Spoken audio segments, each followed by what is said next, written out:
Hello everyone and welcome to this chapter 15 in which we are going to discuss mainly about visualizing the solid shapes.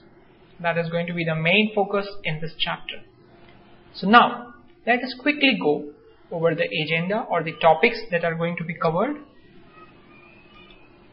So first we will be discussing about what are plane figures and what are solid shapes, and we'll also figure out when we say plane figures, they imply two dimensions. So we'll understand what these two dimensions are, and we'll also understand what do we mean by three dimensions with respect to the solid shapes.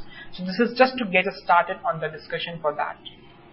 Then we discuss in detail the faces, the edges and the vertices of the solid shapes, in which we will define these three terms for a solid shape, and we'll take in some examples for a few solid shapes.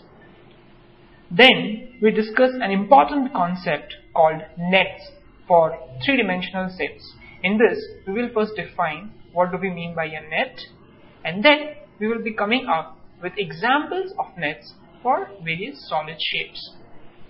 So that will be the first part, and then we continue our journey into visualizing the solid shapes further by working on the methods to draw solids on the flat surfaces. So in this we are going to mainly discuss about two methods. The first one is oblique sketches. What do we mean by oblique sketches? And then we also discuss the isometric sketches. In both of these methods, I'll provide you the definition, and we'll also take through an example for both of these methods. Then we discuss the differences between the oblique and the isometric methods. Once we are done with this discussion, we move on to actually visualizing solid objects, taking the scenarios in which not all the sides are visible. That is, we can see a particular part of a shape and then some of them are not visible. In that scenario, how do we go and find out how do we visualize the complete solid object?